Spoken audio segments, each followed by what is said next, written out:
UFC 305 has one of the best main events that we have gotten so far in 2024. It has a plot line that has been building for over 2 years. We are finally about to find out how good Dricus du Plessis is or is not this Saturday. My name is Angelo. This is We Want Picks. I'm going to break down the entire UFC 305 fight card, giving you my picks, predictions, and bets. Before we talk about 305, let's look at the next 4 Saturdays.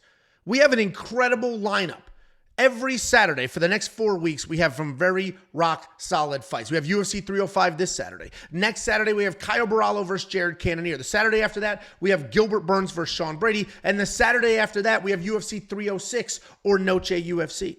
You know how if you get paid every other Friday, the way that timing works out is twice a year. There's a month where you get that third paycheck. This is that. This is the UFC equivalent of that. We have the unicorn of months where we're going to have 2 pay-per-views, both of them massive, in a single 4-weekend period. And the reason that's so important is A, we're fans and we love this sport. And B, if you're not a premium member and you become a premium member, you will get all of these events for that measly $10. Just go to WeWantPicks.com, click Become a Member. It's freaking $10 a month. It is by far the greatest value in this space. There's nothing even remotely close. And you're going to get all of these events at $2.50 for each one of these events. And premium membership is going to get you a whole bunch. Premium membership is going to give you picks. It's going to give you bets. It's going to give you insight and tools. One of those tools is the Prop Hunter. The Prop Hunter is a curated set of data specifically designed to help you find prop bets, whether it's for daily fantasy like Prize Picks and Underdog, or if your sportsbook offers things like takedown lines, strike lines, round lines, and more. You're also going to get the Data Analyzer. This is a full-blown tool that we literally coded from the ground up. What this does is it has data for every single fight card all the way through September. You can then take that data, select your event, select your fighter, add filters like how many takedowns does this fighter get in decisions? How about decision wins? And as you're adding those filters, the chart at the bottom is dynamically changing with each selection. Every dot on that chart, every plot point on that chart is the actual fight. You click on that plot point and it will take you to the video so you can watch the fight with your own eyes. If you're the type of person that likes to do their own research, this is literally the only thing you have ever needed, and it is included in your premium membership. You're also going to get the line movement tracker. This is going to give you the opening odds, the current odds, the win probability, and the line movement for every fighter on every card. You're going to get a DraftKings optimizer that builds DraftKings lineups for you. Couple clicks of the button and it will spit out a lineup. It'll spit out 150 lineups, and it is preloaded with quite literally the best DraftKings ownership projections in the game. These are from last night. These are from UFC Vegas 95. We are to the right. We had a 3.32% margin of error, which is spectacularly thin. All of these other competitors are massive companies. It's Scotastics, Roto Grinders, companies that have millions of dollars in marketing and budgets, companies that pay people, and the only thing that they're supposed to do is build out a premium fantasy offering, and their numbers aren't even close. In many cases, their numbers are literally double ours. We have the best ownership projections in the game, the best offering on the planet. WeWantPicks.com. Click Become a Member at the top. Finally, you're going to get far more than picks, bets, and the tools I just showed you. You're also going to get Artem, which... what a selling point that is. In all seriousness, no, Artem is doing more than just UFC. You're going to get his Dana White Contender Series bets, his PFL picks, his Bellator breakdowns. He's doing all the cards, both regional and national, and the artificial intelligence. The artificial intelligence is picking fights based solely off of historical data. It is doing so at a remarkable accuracy, and we've developed betting systems around it. And before we move on to the fights, let's give Jacob his accolades. He is on a bit of a heater. And sometimes you got to ride that hot hand, but these are the last 3 events for Jacob. He had a 49% ROI, a 48% ROI. Last night was a 20% ROI. The dude's putting him up and knocking him down. So hopefully he's just going to ride that out. But Jacob is on quite the heater. If you don't know who Jacob is, he's the scrawny, sickly looking gentleman that does the show with me on Tuesdays. And he's actually like my best friend, and we do all of this together. But either way, Jacob's on quite a bit of a heater. Most of his bets are premium, so you can unlock those. Everything else I just mentioned, WeWantPicks.com. Click Become a Member at the top. Let's go ahead and break down this card. I opened this whole video by saying this is one of the best main events of 2024. And I firmly believe that. I am very, very excited for this main event. There's that plot line they've been building forever. The animosity between the two of them is crazy. Like, everything about this main event is spectacular. But there's also a whole bunch of fights on this card that are trash. This is not one of them. This is going to be a good fight. But after this fight, I'm going to break down 3 in a row that are pretty horrific. But opening up the UFC 305 fight card, we have Stewart Nicoll taking on Jesus Aguilar. Stewart Nicoll, UFC debut, stepping up to the big show. He's a local guy. He's in the region, and I'm sure this is a great honor for him to be on a fight card like this. He's a decent wrestler. He's a slick grappler. If he takes you down, he's got good control. He's always working towards something. He's always looking for a position. He'll land some strikes. He will stay busy on top. He is a strong guy. He uses that strength pretty well. His striking is a bit stiff, but he's got nice leg kicks, and he's not afraid to exchange. You're going to see a whole bunch of knockouts or TKOs on his record. Those are mostly ground and pound finishes. He is not a stand-up guy that's putting the works on some people. He's taking on Jesus Aguilar. Jesus Aguilar is a solid grappler. He has a knack for finding guillotines. In fact, he's got 10 wins in his career. 7 of them are stoppages, and 4 of those are guillotine chokes. So more than half the times that he wins the fight by finish, he's choking people out. His guillotines are interesting because they're not coming off of people's shots. It's not like you're hanging your head and, oh, look what I found. He literally looks for them. He hunts for them. It's his go-to. He can strike as well. He's got solid combinations. It seems like he's got some decent power. He can be wild, but he's very active. He's very fun to watch. He's coming off that insanely low-volume win over Mateusz Mendanka. This is a decision fight. He was taken down 4 times. He only landed 19 strikes in a decision. 15 minutes, landed 19 strikes. Stewart Nicoll's a 2-1 favorite here, and this isn't going to be the first time that I'm saying these odds are a little crazy. He's a 2-1 favorite. And yes, I do think he wins. He's going to be the pick. But Jesus is by far the best opponent Stewart Nicoll has ever had. Jesus is not some bum on the ground that you're going to be able... I heard my voice crack. I heard it. All right? I heard it. It's not puberty. I'm full grown. 6'3", 260. I'm full grown. It's probably lack of sleep and yelling at... It's yelling at the television because yesterday we watched Charalampos Grigoriou be within maybe 2 strikes of finishing Kazan, but within 2 strikes of knocking that absolute bum out. And then he got tired and he quit. So there was a lot of yelling involved. And if my voice cracks, let's keep, this isn't middle school. Puberty jokes, come on, guys. Keep it clean. Either way, back to this breakdown. I'm picking Stewart Nicoll to win. The reason I think he's going to win is the takedowns, and the takedowns only. I think on the ground, Jesus is perfectly capable of A, maybe pulling something out, or B, certainly not getting ragdolled by Stewart. But I do think Stewart can get the takedowns. And if he gets the takedowns, he can win this fight. Because Jesus will sort of accept the takedowns. But Stewart should not be a 2-1 favorite. He's 8-0, so he's undefeated. And just like that breakdown I did with Danny Barlow, you just don't know. Until they're in a really tough fight, until they fight somebody at a certain level, you just don't know how good they are or are not. Danny Barlow ended up squeaking out a decision that some people thought he lost last week. But going into the week, he was the biggest, hottest prospect. He'll knock anybody out. He's got the best hands in the division. Is that what we saw? No. Stewart Nicoll might be in the same boat. I am not spending 2-1 on this guy. I do think he wins, and I think he wins because of the wrestling. I'm going to avoid this fight, but I am going to lean Nicoll because of the wrestling advantage. Then we have Kenan Song taking on Ricky Glenn. This is the first of 3 fights in a row I'm about to break down where the opponent is horrendous. Just bad. But we got Kenan Song. He's a powerful striker. He's got poor wrestling, though. He is one-punch knockout kind of guy. He has that big boy power. If you pressure him, you can beat him with just pressure and control, and you can take that sting off of his punches. His takedown defense can fail him as well, but he does remain composed if he's taken down, and he'll continue to work back to his feet where he is more comfortable. He hits hard. He has knockdowns in more than half of his UFC fights, but he has low fight IQ. Essentially, he's one-punch knockout or bust. He's coming off that decision loss to Kevin Gisette, where he had his strikes more than doubled and he was taken down. He's taking on Ricky Glenn. Should be ranked in the top 10 Ricky Glenn. Top 10 Ricky Glenn. That's the nickname. Because after this fight, we're all going to be like, whoa, that guy is so good. He's a volume striker. He stands nice and tall. He marches forward, but he stays out of the pocket. He's got some power in his hands. He is a threat early in any fight, but if you stay in his face, if you keep the fight dirty, he's going to have some issues. He only has 4 takedowns in the UFC. They all came in one single fight 6 years ago, meaning if he is losing the striking exchanges, which he probably will, he has absolutely no backup plan whatsoever, and he's coming off that knockout loss to Drew Dober. Kenan Song made a name for himself by almost knocking out Ian Gary. Almost knocking out Ian Gary is the highlight of Kenan Song's career. He had Ian 90% knocked out on the feet, just real bad. All he needed to do was throw a few more shots, lay on the volume. That referee was going to stop that fight. But instead, he wrestled.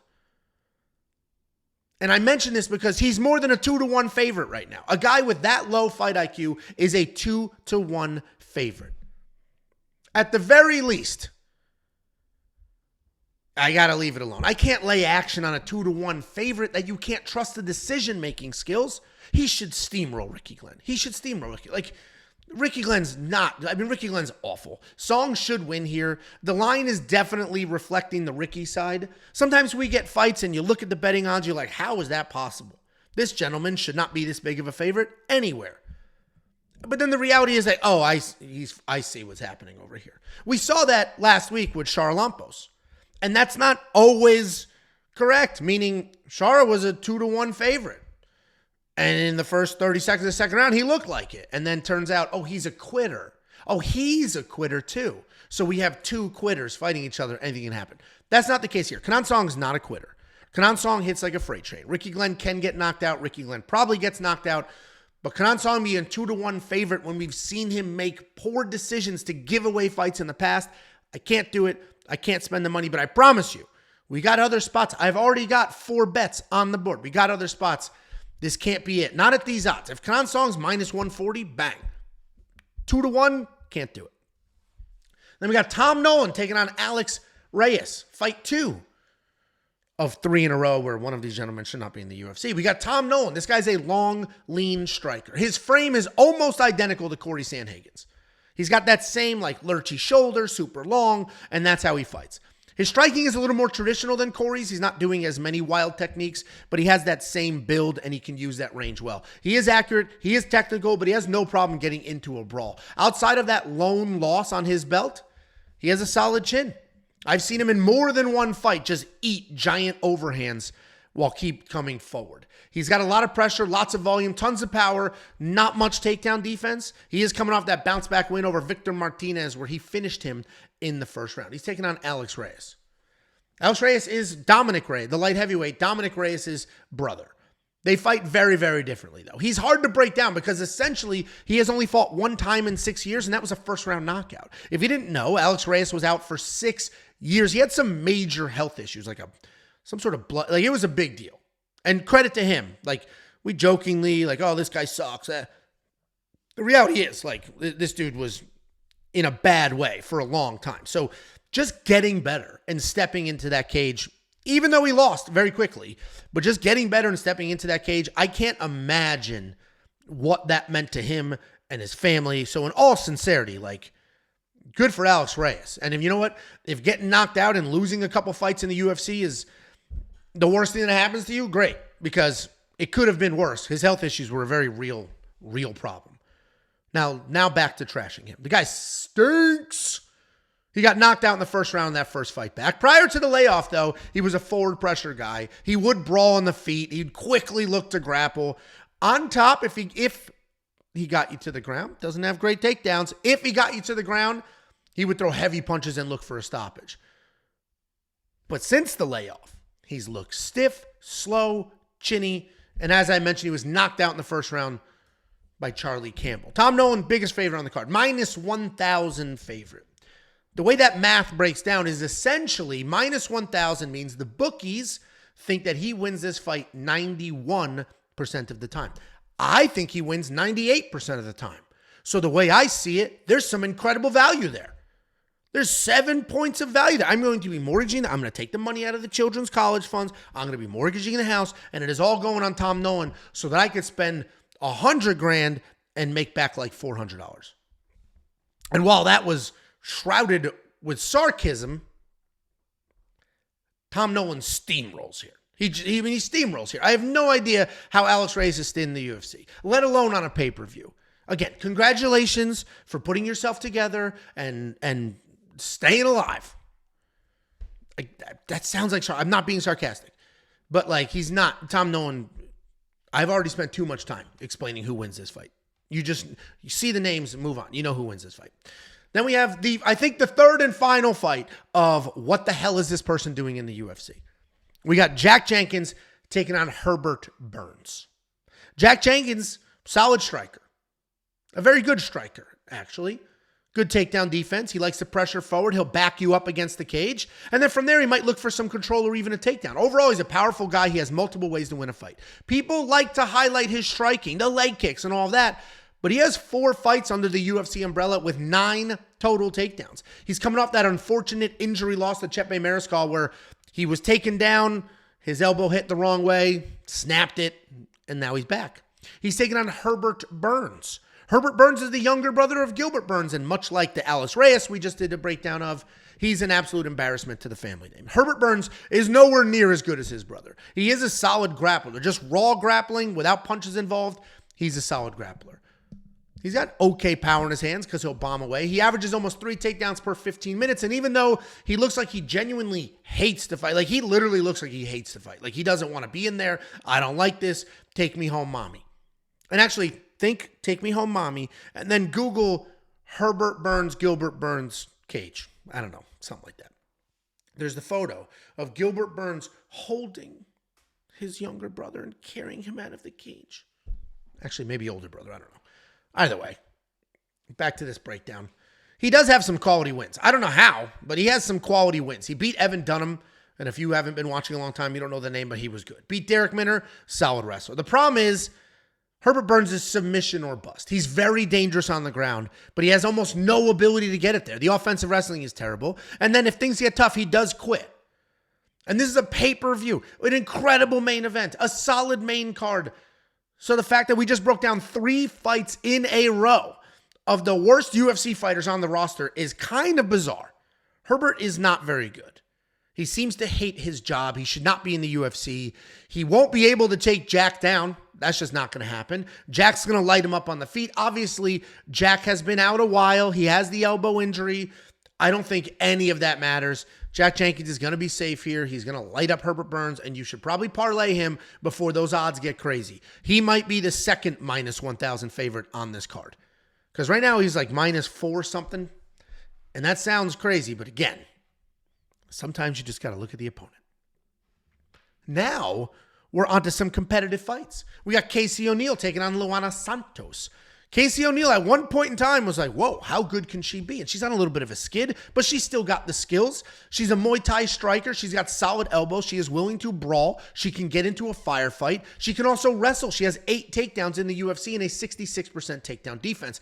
She has incredible volume at almost 9 significant strikes landed per minute, but she does get hit.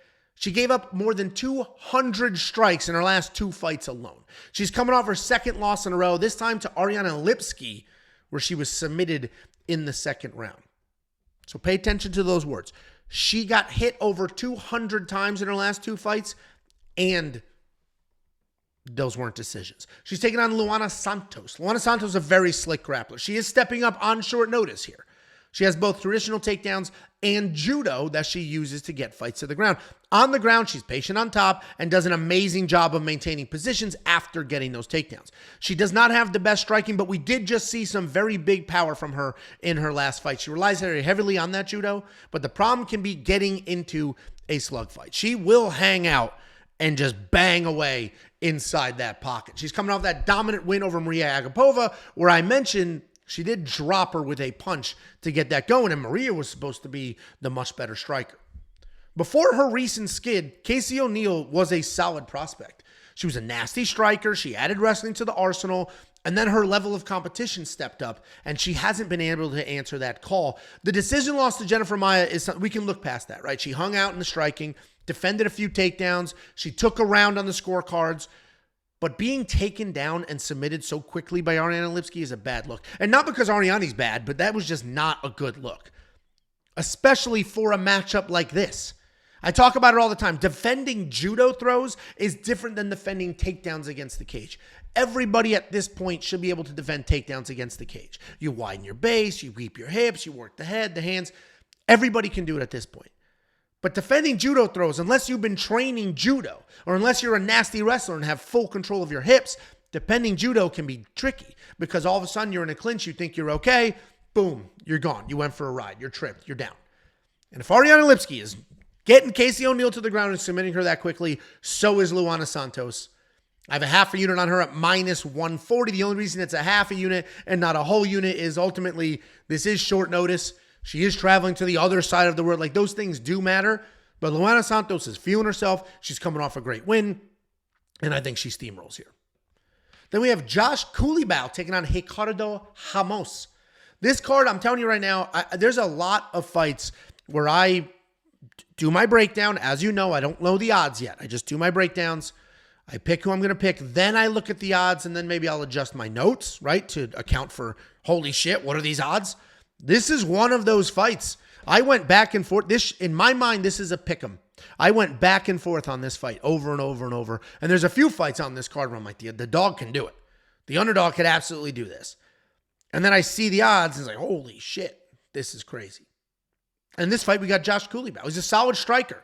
He's aggressive. He's tough. He throws heat. He's always live for a knockout. He's willing to engage in a dirty inside-the-pocket fight. He has no problem making it ugly, and you can see that with his negative striking differential.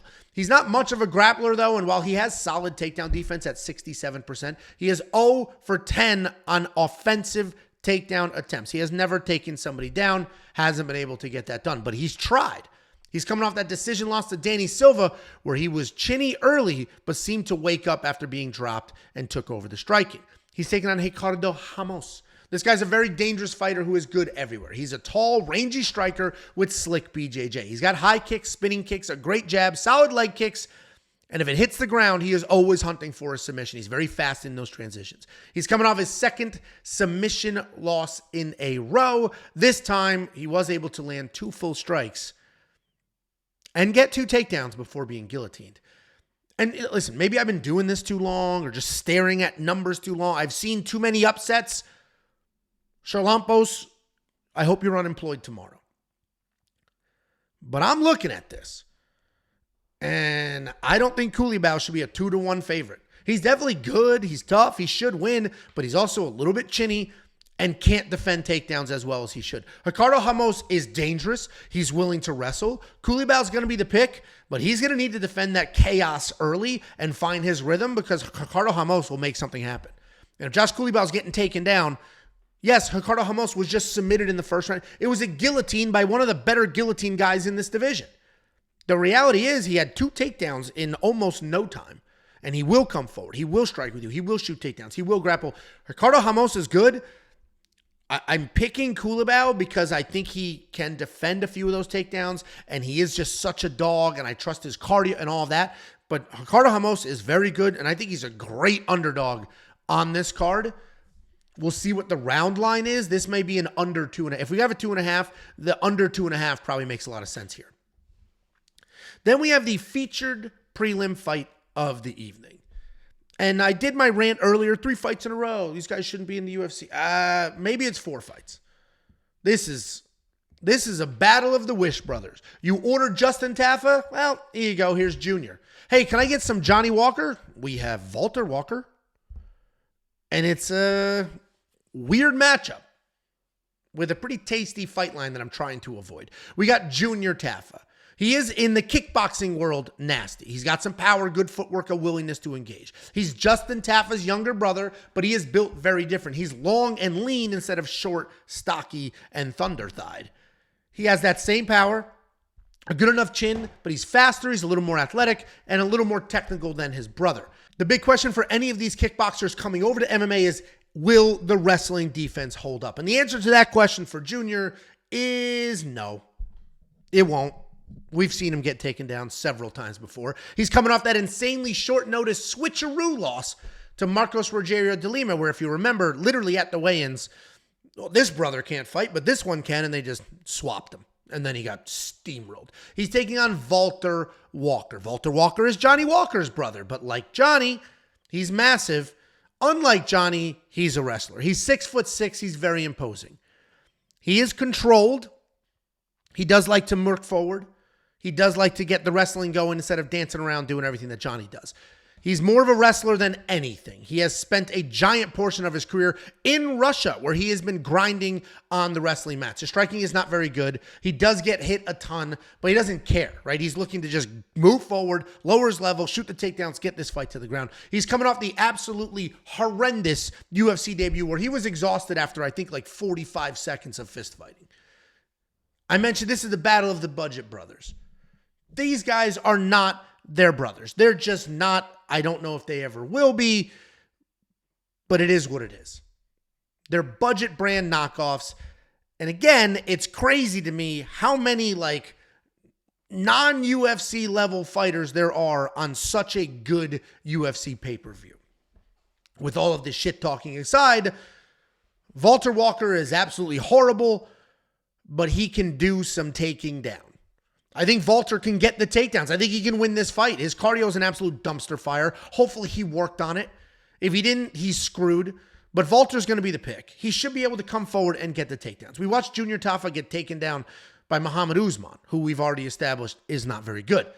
If Valter Walker can close the distance, lower his level, get Junior to the ground, he should win this fight. And it should look like the 11 wins before that embarrassing loss in his last fight. Valter Walker is going to be the pick. I am doing everything possible to not bet on him. Everything possible.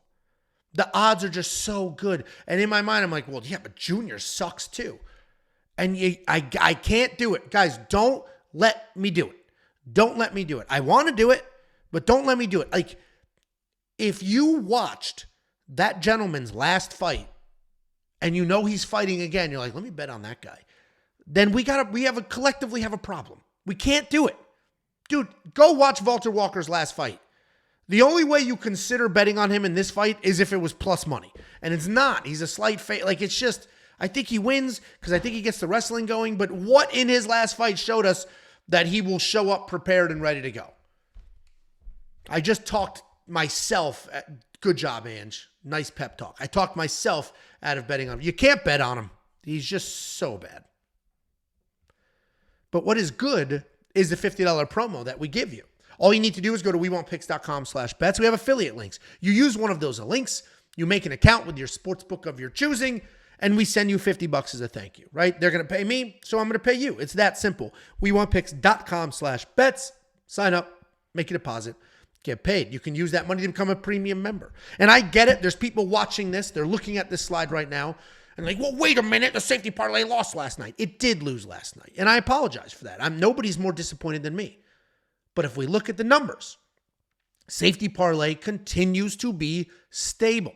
Nothing is 100%, not in this sport where you have people like Charalampos Grigoriou gassing after almost knocking somebody out. Nothing is a sure thing. But it is 12-4 in the last 11 pay-per-views. It is 7-3 in the last 10 events. 70% of the last 10 events, the safety parlay did well. In its lifetime, it has had a 72% event win percentage and a 25% ROI. Nobody hates when it misses more than me. But it is stable, and we will be back on track. I already have the safety parlay up for UFC 305, and I'm very confident in it. And as we open up this video with, you're going to get 4 safety parlays for that $10. You can unlock this now, wewantpicks.com. Click Become a Member at the top. It is only $10 for an entire month, and we have a great month of fights coming up. And then finally, if you don't know, for all the pay-per-views, I film a vlog. You hang out with me for the day, we drink, the boys come over, we watch the fights, we do all the things. I include a mail portion of the vlogs. People send us letters and they send us things. We open the stuff, we review the stuff, we read the letters, we do all those things. If you do want to send something, if you want to see me eat it or read it on the vlog, here is the address. And as long as we have it by Saturday morning, it will be included in this vlog. If not, it will be included in the next one. That is We Want Picks, P.O. Box 406 in Prosper, Texas, 75078. Then we have what is a very good main card. The prelims for UFC 305 are a bit hit or miss. The main card is very good. We have a mixed bag of exciting fights, a title fight, a meaningful fight for the division. Like, we've got a mixed bag of all the things. Stuff that matters in the rankings, stuff that matters for a belt, just some fights that are here for our entertainment that don't matter for rankings. And I'm here for all of it. Opening up the UFC 305 main card, we have Jingliang taking on Carlos Prates. Jingliang is a good boxer. He's got good volume, very real power in hhis hands. He'll mix in some low kicks as well to try to slow you down before sending power over the top. But as solid as his striking is, he does have holes in his grappling. He's not a complete fish out of water, but his 60% takedown defense gives opponents an opportunity and a path forward. But if they're worried about the power, you just got to stay in his face. He doesn't do that well with insane forward pressure. He's coming off that split decision loss to Daniel Rodriguez, where a lot of people think he actually won that fight.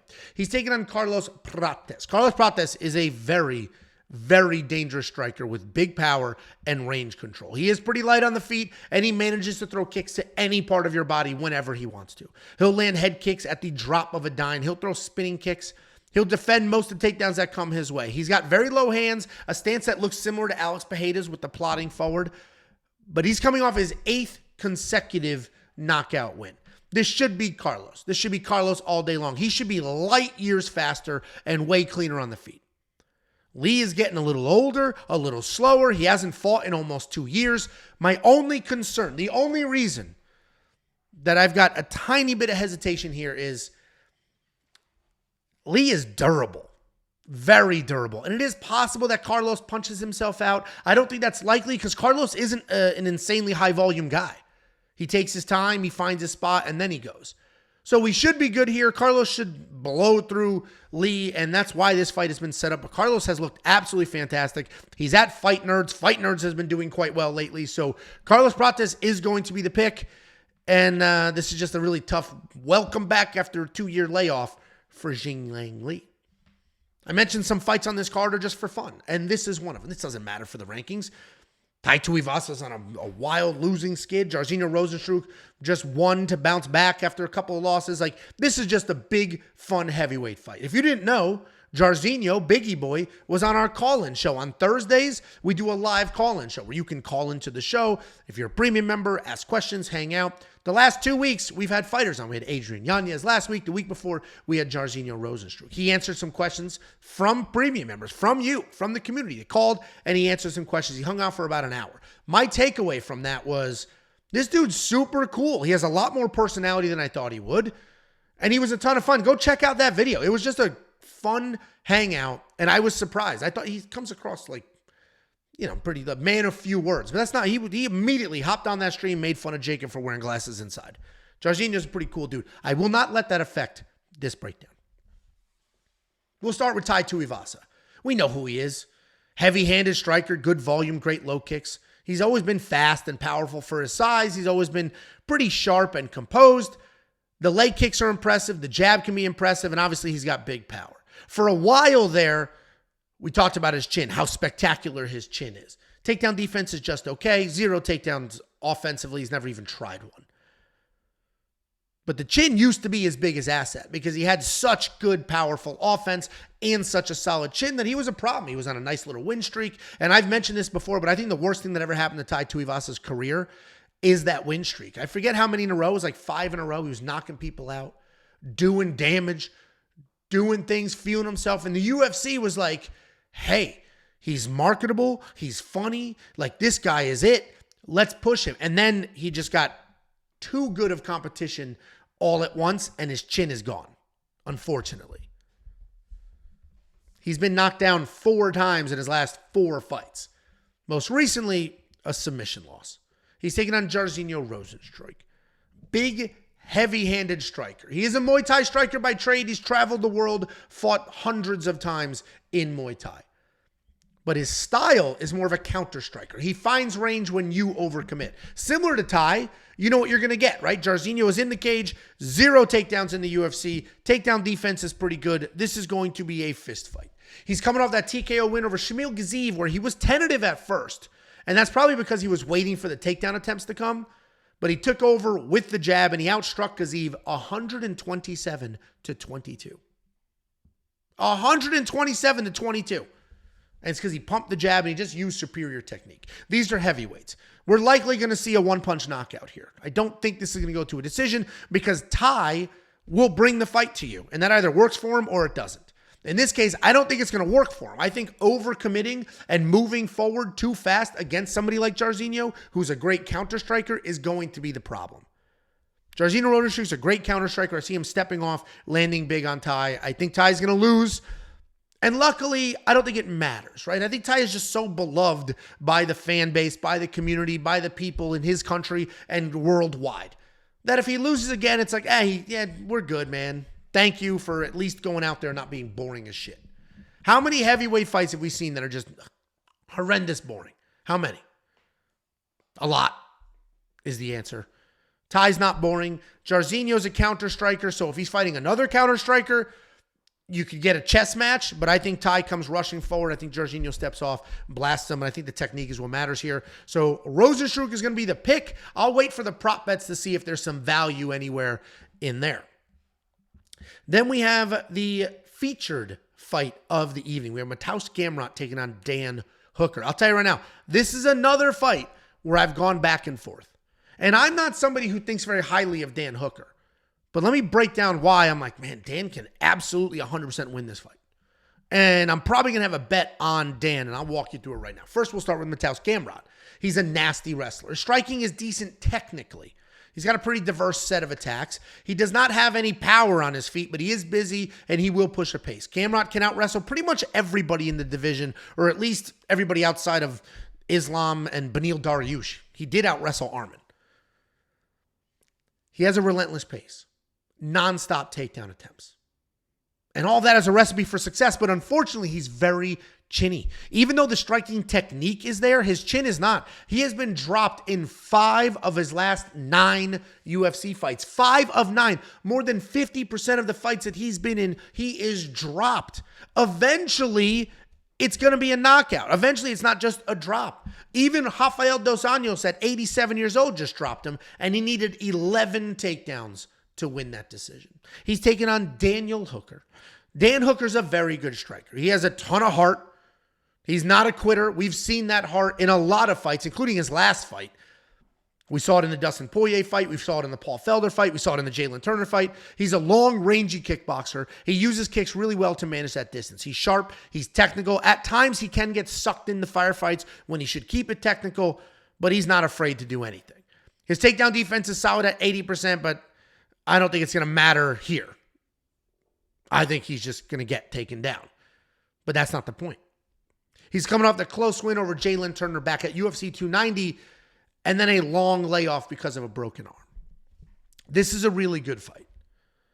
And it could have upset written all over. Dan Hooker is an absolute dog. He's on no quitting him whatsoever. He's been to war on more than one occasion. In the past, I've been a little bit of a simp for Gamrot.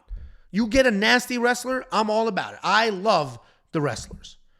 The wrestling pace is insane. The ability to control where the fight goes matters very, very much, and it has done well for Gamrot in the past. But watching him get dropped is nerve-wracking as hell. And Dan Hooker might finally be the guy who can actually put Gamrot out.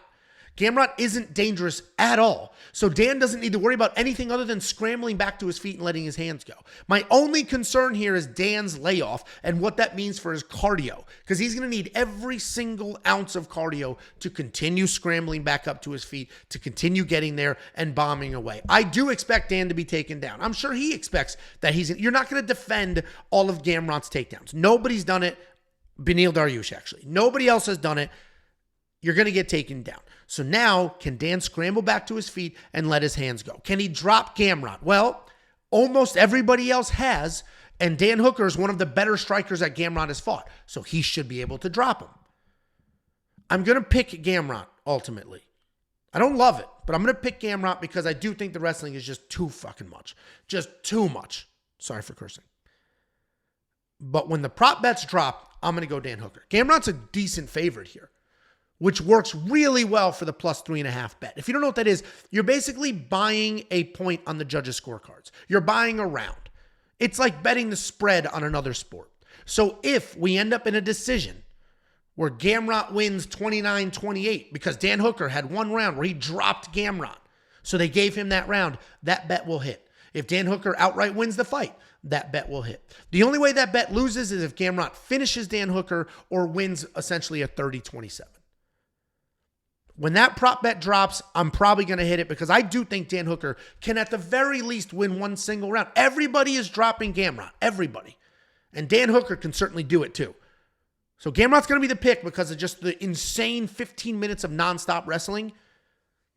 But I think Dan Hooker can get around. I'm going to bet on that. If you're a premium member, make sure you link your Discord so you can get the alerts to your phone. We do have something big in store. Something huge for the community that will help with alerts. But for now, link your Discord. The very second that 3.5 drops and the very second I place it, you will be alerted to your phone. WeWantPicks.com. Click become a member. If you're not premium, it's freaking $10. Grow up. $10. $10, dude. What are you eating right now while watching this? You're either on the toilet or eating something. And what are you eating? How much did that cost?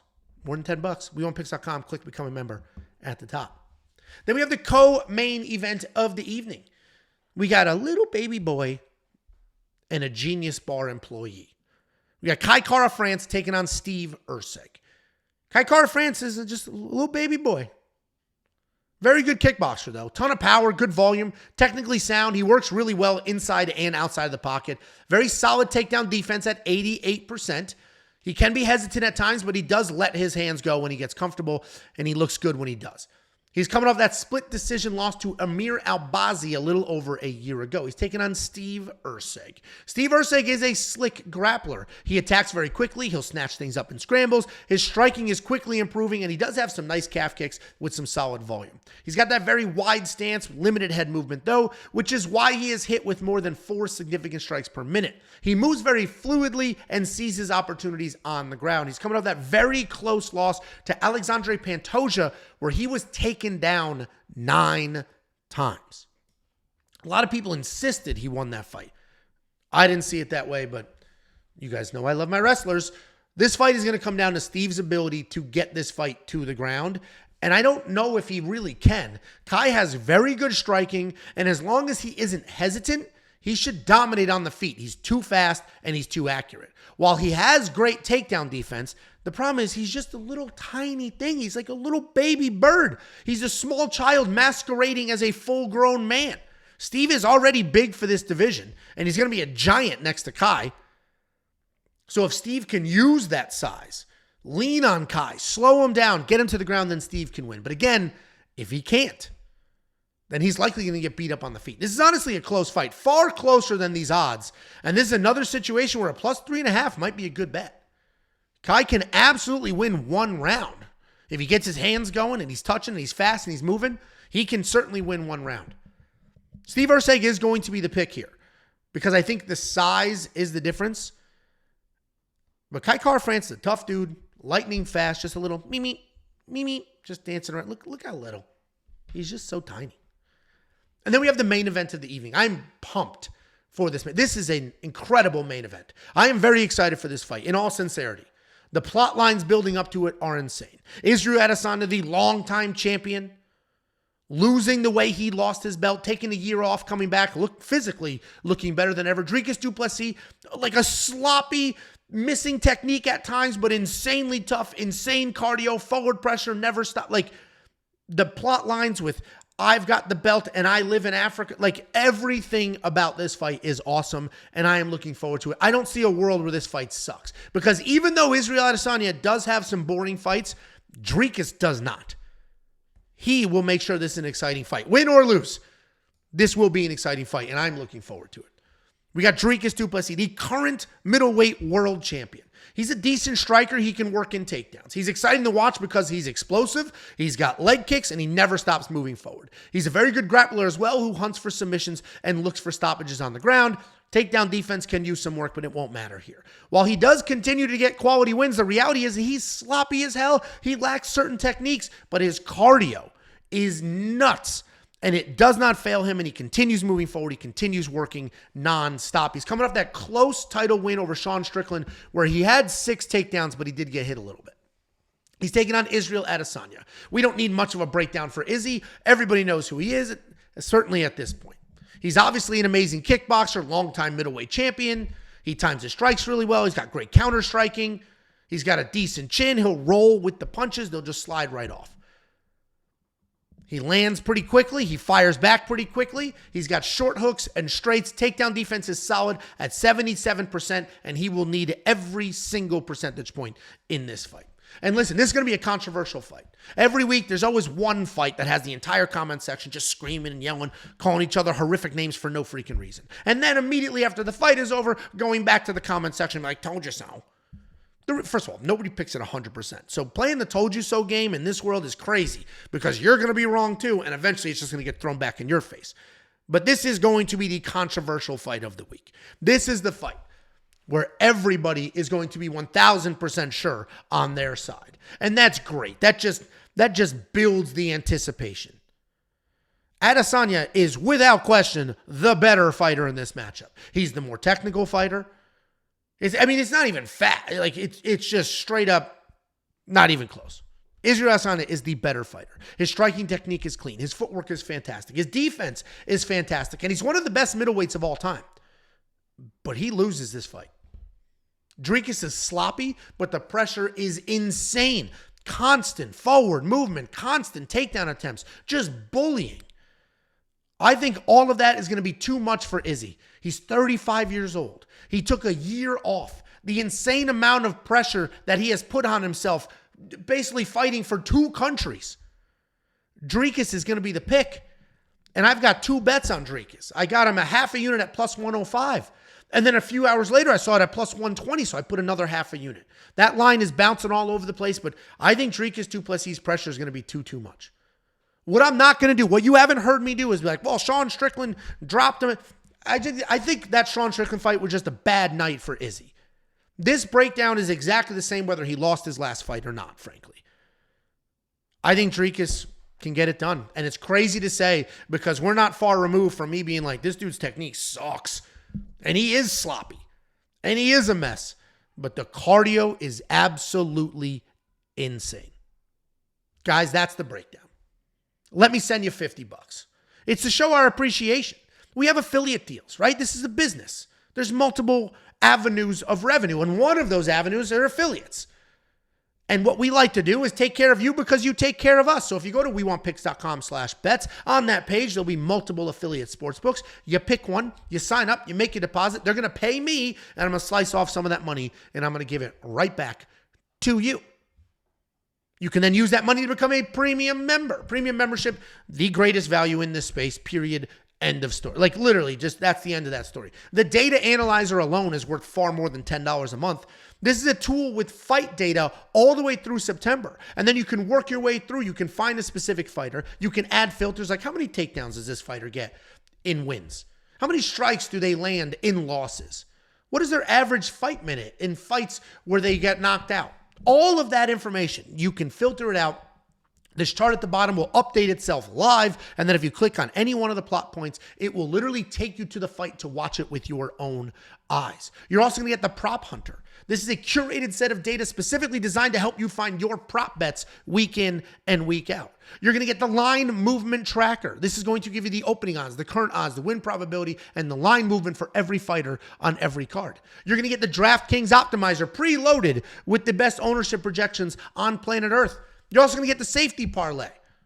And while the safety parlay didn't hit last week, I am very, very confident it will hit this week because overall, it is insanely reliable. 7-3 in the last 10. That's 70% event hit rate in the last 10. It's 72% event hit rate over the last 2 years at 25% lifetime ROI. Every single thing that I just mentioned and a million other things, only $10 a month. WeWantPicks.com. Click Become a Member at the top. Guys, that's the breakdown. We appreciate every last one of you. The love we've been getting from the community the last couple of months is insane. And strap in because we have a bunch of really fun fights coming up.